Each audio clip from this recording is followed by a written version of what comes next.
হযরত থানবী আর রহমানু আল্লামাল কোরআন, আল্লামাল কোরআন এর আগে রহমান শব্দ কেন বললেন এর ব্যাখ্যা করতে গিয়ে বলেন যে কিয়ামত পর্যন্ত যারা কোরআনের মুআল্লিম হবে তারা যেন শানে রহমতওয়ালা হয়। আল্লাহ পাকের এতগুলো নামের মধ্যে আর রহমান আল্লামাল কোরআন, যিনি কোরআন শিখাইলেন তিনি রহমান, যারা কোরআন শিখাবেন তারা যেন রহমানওয়ালা হয়। নবীজিকে বলছেন লাস্তা আলাইহিম বিমুসাইতির, আপনি পুলিশ দারোগা না। কাদের ব্যাপারে? সাহাবীদের ব্যাপারে। অপর জায়গায় বলেন ফাবিমা রহমাতিম মিনাল্লাহি লিনতা লাহুম, আল্লাহর রহমতে আপনার ভাষা অনেক কোমল। ওয়ালাউ কুনতা ফাজ্জান গালিজাল কলব লানফাদ্দু মিন হাওলিক, আপনি যদি অনেক কঠোরভাষী হইতেন সবাই আপনাকে ছেড়ে চলে যেত। এগুলো সব মুআল্লিমিন দ্বীন যারা, তাদের আওসাফ হওয়া উচিত। আমরা তো বলি আমরা নবীওয়ালা কাজ করি, নায়েবে রসুল। হযরত ওয়ালা করাচি রহমতুল্লাহি আলাই খানকায় ওনার খোলাফা মুরিদিনদেরকে ঘুম থেকে ফজরে উঠাচ্ছেন। এদিক থেকে উঠে যায়, সবাই উঠে, সামনে গেলে পিছন দিক থেকে এই বুড়া আদা বুড়া খলিফা পীর সাহেবরা শুয়ে যায়। ওই দেরি করে ঘুমাইছে, ঘুমের চাপ। আবার হজরত দিক থেকে ফিরে এসে দেখেন এরা শুয়ে গেছে ফজর ওয়াক্ত। তো হজরতের ভাষা তুম লোক উঠকে সো যাতে হো, উঠে আবার ঘুমায় পড়ো ভাই। বুঝেন যে এটা তো ঘুমের চাপ। আমরা যারা মাদ্রাসায় আজকে আল্লাহ আমাদেরকে শিক্ষক বানাইছেন, নিষ্ঠুর না হওয়া, তালেবে ইলমদের প্রতি সদয় থাকা। একজন তালেবে ইলমকে ওস্তাদ যদি নিচু ভাষায় অভদ্র ভাষায় ডাকতে পারবেন, সে কিছুই বলতে পারবে না। কত রকমের শব্দই তো আছে, সংক্ষেপ শব্দে, গ্রামীণ কোনো অভদ্র শব্দে ডাকলেন।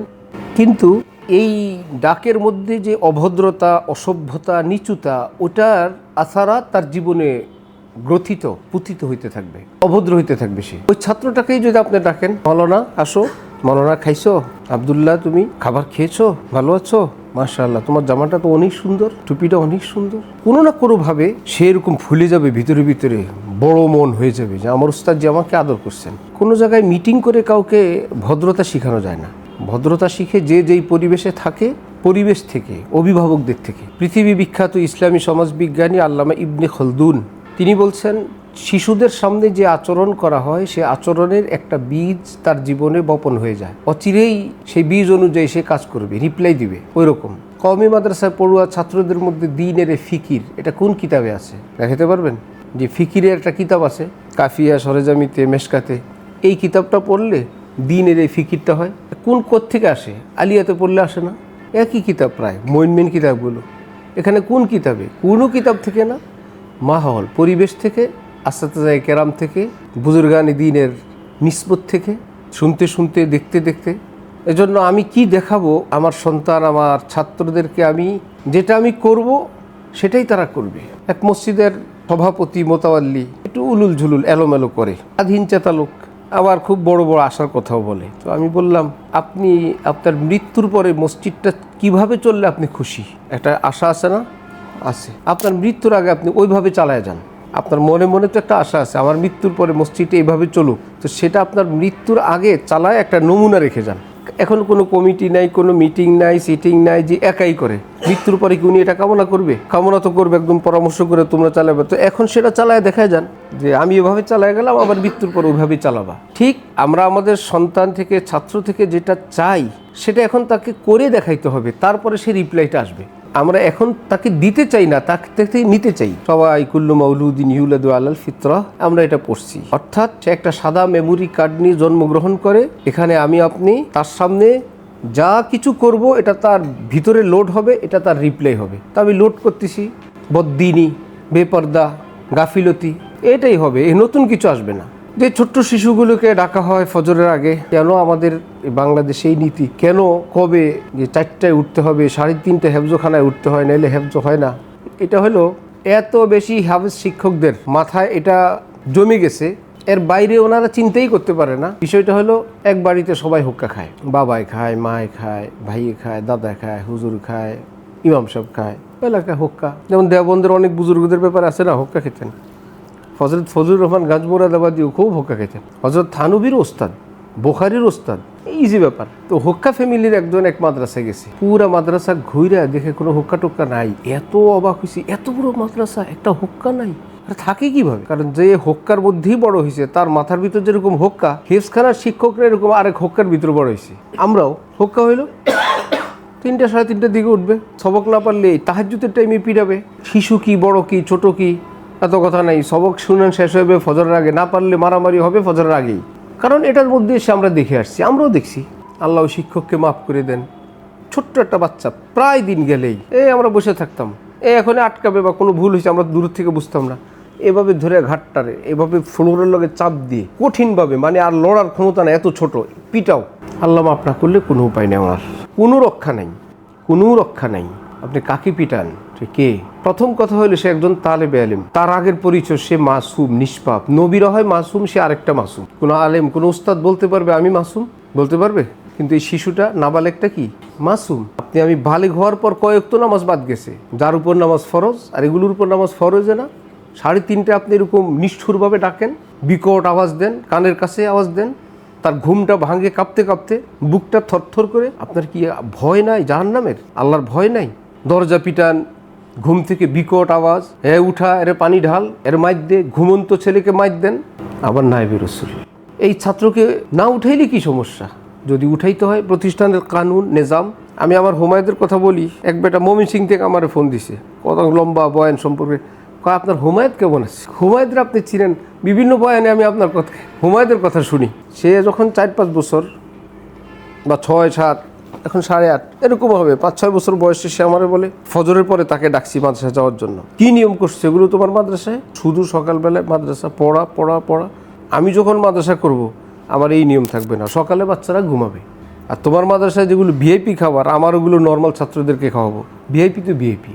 আমি হজরত ওলারে বললাম যে হজরত বলে ঠিকই তো আছে, ছোট্ট শিশু, তাদেরকে আমাদের মতো 5-6 ঘন্টা ঘুম হয়, বাচ্চাদের ঘুম 7-8 ঘন্টা। শেষে আমরা মক্তব নাজেরা আপাতত 8টা থেকে ক্লাস, যারা বাইরে থেকে আসে তাগো, যারা মাদ্রাসায় থাকে তাগো ঘুম, সকালে ঘুম। হজরত ওলাকে বললাম ওই দিন হেফজখানার কথা, হজরত বললেন বসো তোমরা, কয়েকজন আলেমের নাম নিচ্ছেন, আমার সঙ্গে বসো, এই নীতি পাল্টাও। কেন এই নীতি? আমি বললাম হজরত, স্কুল ছেলেরা দুষ্টামি বান্দরামি দুনিয়ার সব শয়তানি করে, এক একটা ছেলে ছাত্রের চেহারা কি ফুটফুটি, কি সুন্দর, আর একটা রুমের ভিতরে, নাহলে একটা বিল্ডিংয়ের ভিতরে, যারা জেলখানায় থাকে রুম আর বিল্ডিংই তো, তারপরে তো আকাশের নিচেও যাইতে দেয়, বিকালে একটু যাইতে দেয় না। ঠিক একটা কুঠরি, একটা রুম, একটা বিল্ডিংয়ের ভিতরে আমরা এদেরকে পালতেছি। না আকাশ দেখতে পারে, না গাছ দেখতে পারে, না মন খুলে একটা নিঃশ্বাস ছাড়তে পারে, না একটু খেলতে পারে। সব সময় শাসনের একটা বেত আছে, আওয়াজ করবে না, কথা বলবে না। তো এটার নিচে সে তার জীবনের কয়টা বছর যাচ্ছে? এটা কি 1 দিন 2 দিন? যার জন্য তার যে একটা মানসিক বিকাশ, বড় চিন্তা, দেশ নিয়ে, পৃথিবী নিয়ে, কোনো রকম জীবন বাঁচা। আর একটা মানুষ মনোযোগ দিয়ে বেশিক্ষণ কাজ করতে পারে না। মনোযোগ ভীষণ দামি জিনিস। মাটি কাটতে পারবে সারাদিন, এটা শরীর, কিন্তু মনকে এতক্ষণ খাটানো যায় না। সে তো বস, রাজা বেশিক্ষণ কাজ করে না তো, রাজা বাচ্চারা অত বেশিক্ষণ যখন করে তো করেই। সারাক্ষণ যখন পড়ার মধ্যে বসায় রাখবেন, এতক্ষণ তার মনোযোগ দিবেও না, দুষ্টামি আছে, বয়স আছে, তাহলে সে আইনের কারণে বসবে, ঢুলবে, তার জরুরি কথাবার্তা সারবে, ডানি বায়ে তাকাবে, দেখবে, পুরো তার এটা জীবন। এটা তার 1 দিন 2 দিন না, তার এটা জীবন। তা এর মধ্যেই তার সব, এবার পবিত্রই কি অপবিত্রই কি, কোরআনের আজমতি কি আর ভয় কি, হয়ে যায় কঠিন দুষ্ট। তাকে স্বাভাবিক ঘুমাইতে দেয়, পড়বে তো পড়বেই, পৃথিবীর থেকে বিচ্ছিন্ন হয়ে। এমনভাবে তাদেরকে মানসিকভাবে তার গিফট দিয়ে, এখন পড়ার টাইম, সবাই পড়তেছে, সবক ইয়াদ থাকে না, সবক শোনায়, সবক ইয়াদ থাকে না, আমুকতে ইয়াদ থাকে না। আজকে মার্কাজুল হাসান জামিয়ায় আরেক মাদ্রাসায় বললাম, হেফজু করলেই না ইয়াদ থাকবে, হেফজুই করে নাই, খেয়াল দিয়ে শুনেছি। একটু পরে শুনাইতে হবে, কোনো রকম পৃষ্ঠাটা দেখে গিয়ে ঝটপট শুনাই দিচ্ছে, এটা তো হেফজো না, এটা খেয়াল, কুয়াতে খেয়ালিয়া, কুয়াতে হাফেজা দিয়ে না। তো ছাত্রদেরকে বললাম, আজকে সকালে কি নাস্তা খাইছো? আলু ভাজি ডাল, গতকাল খিচুড়ি, তার আগের দিন আলুর ভর্তা। বললাম গত মাসেরগুলো বলো তো, পারবা? জি না। কেন? এই যে 3 দিন শুনে দিলে, এটা খেয়ালে পারছো, এটা কোনো হেফজো করো নাই। খেয়াল কিছুক্ষণ থাকে, যখন এটা পিছনে পড়ে যাবে আর থাকবে না। কিন্তু আজকে আমি জিজ্ঞাসা করলাম, আজকে মে মাসের 5 তারিখ, আজকে এটা, গতকাল এটা, পরশু দিন এটা, মোতেন সব জিজ্ঞেস করছেন, এটা কুয়াতে হাফেজার মধ্যে রাখো। 5 বছর পর জিজ্ঞেস করলেও পারবা, কারণ এটা কুয়াতে হাফেজার মধ্যে সেভ করে নিয়ে গেছো, দিন তারিখ সহ। আর যেটা এমনি খেয়াল 1 দিন 2 দিন থাকবে, এটা মুখস্থ করা লাগবে না, কিন্তু এটা সেভ থাকবে না। যেই পড়াটা বাচ্চারা কিতাব হোক হেফজো হোক পড়ে, ওস্তাদের চাপে প্রেশারে কিছু সময়ের জন্য মুখস্থ করে, এটা একটা খেয়াল, একটা জন, সে শোনায় বিনা লোকমায়। আধা ঘন্টা 1 ঘন্টা পরে সেটা নেই, সেটা বিকালে সে ভুলে গেছে। 7 সবক তার হয়, এখন সবক 7 সবক আমুকতা। 1 মাসে একটা পারা হয়েছে, আরেক মাসে এই পারা শোনানো লাগে, পারা শুনাইতে 1 মাস লাগে। 20 দিন 10 দিন তো অ্যাভেলেবেল আপনাদের কাছে এগুলো। মূল কারণ হলো সবক যেটা শুনেছে ওটা হেফজই করে নেই। এতটা করবে সে হাঁটতে চলতে নিজেই, সুন্নত সবক দিয়ে, আর যে সবক শুনেছে সকালে এই জোহরের সময় নিজেরা শোনাশুনি করে ফেললো, কে কারে সবকের মধ্যে আটকাটকি করতে পারে দেখি। আজকে সবকের মধ্যে পাল্লা 10 মিনিট প্রশ্ন করো, এই প্রশ্ন কোনো না কোনোভাবে এটাকে একদম কঠিনভাবে জেহানে বসায় দেওয়া। তাহলে এরকম পৃষ্ঠাগুলো যখন তার স্বাস্থ্যবক হবে সব ইজি হবে। এই মানে কোনো রকম শোনা দিয়ে শেষ। এখন স্বাস্থ্যবক নিয়ে টেনশন, তারপর আমুক্ত নিয়ে টেনশন, ওইটা যেটা অল্প সময়ের জন্য মুখস্থ করছে ওটা নাই। যাই হোক, এটা তো আরেকটা প্রসেস। আমরা আলোচনা করতেছি আর রহমান ফাসআল বিহি খাবিরানি। ওস্তাদজি যদি উঠেন, চাঁদপুরে হাফেজ শিক্ষকদের বা মাদারাসের শিক্ষকদের মজলিস হয়েছে কতদিন আগে, আনুমানিক 15-20 দিন, এ সংক্রান্ত আলোচনা করতেছিলাম। বেচারারা কাঁদতেছিলেন শুধু যে আমরা শিক্ষকতা করি না জুলুম করি, আমাদের নাম কিসের খাতায় আসবে। একটা হলো শিক্ষক পর্দার ভিতরে থেকে হোক অথবা বিনা উজুতে বসে টেবিল চাপড়ায় হোক, ভিতর থেকে এভাবে আওয়াজ দেয় উঠো, পিটা পানি ডাল, উঠছে ছাত্ররা ভয় উঠছে। ওস্তাদজি বিনা উজুতে সবক শুনতেছেন, ঘুম চোখে ইত্যাদি ইত্যাদি, নামাজের আগ দিয়ে উজু করতে যাচ্ছেন, এগুলো ছাত্ররা দেখে না। আরেকজন ওস্তাদজি চুপ্পি সবার আগে গিয়ে আসছেন, হালকা মিঠা আওয়াজে উঠো হাফেজ সাহেবরা, উঠেন মৌলানা সাহেবরা, এক একজনের মধুর আওয়াজ, যেন এটা আমার কলিজার টুকরা সন্তান এবং তার প্রতি একটা শ্রদ্ধা। সে মাসুম, আমি মাসুম না, সে তালেবে এলেম, আমি তো এক গুনাহগার। অজু করে আসছেন, এই ফাঁকে ওস্তাদজি 2 রাকাত পড়ছেন, তো ছাত্ররা হালকা আওয়াজ, একটু লাইট 1-2টা জ্বালায় দিছে, সবটা মিলে তো একটু হয়ে গেছে। টের পাইতেছে ওস্তাদজি উঠছেন, দোয়া মুনাজাত করতেছেন। এবার ওস্তাদজি হালকা আওয়াজ দিয়ে তেলাওয়াত শুরু করলেন। কিছু ছাত্র এর মধ্যে উঠে বসে যাবে, 1-2জন যখন উঠবে পাশে হুজুর বসে গেছেন, কিন্তু ওস্তাদজি কোনো অভদ্র ব্যবহার করতেছেন না। উঠুক, কারো ঘুম কত রকম আছে, দৌড়ায় উঠবে। এই বাচ্চাগুলো যে উঠবে ওস্তাদের প্রতি অভক্তি নিয়ে উঠবে না ভক্তি নিয়ে উঠবে, ভীষণ শ্রদ্ধা নিয়ে। আর যে বিকট আওয়াজ দিলেন উঠবে, কোনোটা এরকম চোখের দিক তাকায়, বলতে পারে না আইনের কারণে, আপনি কি মানুষ, আপনি এইভাবে ডাকলেন, এরকম একটা আওয়াজ দিলেন। কোনোটা আছে বুক অনেকক্ষণ পর্যন্ত কাঁপতে থাকে। আমাদের আমল নামে কী আসবে, এটা হলো ব্যাপার। আমাদের কি হবে? যদি আল্লাহর জন্য খেদমত হয় তাহলে তো আল্লাহ পাক এগুলো দেখেন। যদি সেটা সুন্দর হয় তাহলে তো সকাল থেকে নিয়ে সন্ধ্যা পর্যন্ত শিক্ষকতার পর সন্ধ্যায় আমি দেখবো আমার বুকে রত্ন বাসছে, আল্লাহ পাকের নূর আমার অন্তরে আজকে বেশি। আবার আরেকদিন খেদমত করলে দেখবো আজ আল্লাহর জন্য আরও টান জমতেছে অন্তরে। কিন্তু 10-20-50 বছর হয়ে গেল, কোনো অ্যাসেট নেই, জাস্ট পায়জামা পাঞ্জাবি পরে একটা মানুষ। আমার ভিতরটা তো মনুষ্যত্ব না। হযরতওয়ালা করাচি বলেন, বাঘের পিঠে শিয়াল। কেমন বাঘ? শিয়াল বাঘের পিঠে, বাঘের নাম শুনলেই তো শিয়াল ভাগে, হাতে বেত, বাঘকে সে ডানি বাই নেয়। লোকদের সন্দেহ হইল, পরে কাছে গিয়া টান দিয়া দেখে গরুর গায়ের উপরে বাঘের চামড়া চড়ায়, ওর উপরে শিয়াল উঠছে। ভিতরে কি গরু, উপরে চামড়া লাগাইছে বাঘের, ওর উপরে শিয়াল উঠছে। সবাই বলে তাহলে ঠিক আছে, গরুর পিঠে শিয়াল উঠা সম্ভব। সত্যিকার যদি বাঘ হইতো তাহলে বাঘের পিঠে শিয়াল উঠা সম্ভব। হযরত বলেন, যাদেরকে দিনদার লাগে, পরে জানা গেল তার পিঠের উপরে নফস নামক শিয়াল চড়ছে। নফস শিয়াল তাকে এদিক সেদিক নেয়। এই লেবাসের সঙ্গে, এই পদবীর সঙ্গে তো নফস শিয়াল তার কাঁধে উঠার লোক না। পরে জানা গেল ভিতরে হইল গরু যেরকম, এই ভিতরে হইল এই লোক দিনদার না, আলেমও না, দিনদারও না। ওইটা একটা কভার, ওইটা একটা কভার, একটা প্যাকেট, যেটাকে জালালউদ্দিন রুমি বলছিলেন, ই কে মি বিনি খেলাফে আদমান নিস্তান্দাদম গেলাফে আদমান। যাকেই দেখো বাবা আদমের চরিত্রের বিপরীত, এটা কিন্তু বাবা আদম সন্তান না, উপরে আদমের কভার, ভিতরে কিন্তু হাইওয়ান, ভিতরে জানোয়ার। মুহিউস-সুন্নাহ শাহ আবরারুল হক সাহেব রহমতুল্লাহি আলাইহি বলতেন, তালেবে এলেমরা আমাদের এলেমে মুহসিন, তাদের উসিলা আমাদের এলেমের চর্চা থাকে। আমলে মুহসিন, তাদের সামনে আমাদের আমলটা সুন্দর থাকে। মালে মুহসিন, তাদের উসিলা আমরা 2টা টাকা পাই। মাল, পরকালের দিক থেকে মুহসিন, তাদের উসিলা আমরা নাজাত চাই। যেই তালেবে এলেম আমার এতগুলো এহসান করলো এলমে, আমলে, মালে, পরকালে, তাহলে তার প্রতি আমার তো একটা শ্রদ্ধা থাকা চাই। হাজি সাহেব, গাজী সাহেব মাদ্রাসায় নিয়মিত কিছু টাকা দিলে আমরা তার প্রতি দুর্বল থাকি কি না ভাই? মহব্বত করি, দ্বীনের খেদমত তারা করে, আমরা তাদেরকে সম্মান করি। আর এই তালেবে এলেমে মুহসিন, আমলে মুহসিন, মালে মুহসিন, পরকালেও মুহসিন, তার প্রতি হলো অমানুষের মতন দিতে থাকা। মানে হালকা পিটানো তার কাছে কোনো ব্যাপার না, অথচ এর অর্ধেক পিটান আমি সইতে পারবো না। 5-10টা কোনো ব্যাপার না, পিঠে বুকে কোনো ব্যাপার না। প্রতিষ্ঠান পিটা নিষেধ করে, এর বাইরে কি আছে? কলম 2 আঙ্গুলের ভিতর ঢুকে চাপ দেয়, হ্যাঙ্গার দিয়ে পিটায়, উপর করে রাখে, দাঁড় করায় রাখে, নিষ্ঠুরতার যত কাজ আছে। কারণ আল্লাহর কথা ভুলে গেছে। এই দৃশ্য আল্লাহ দেখেন।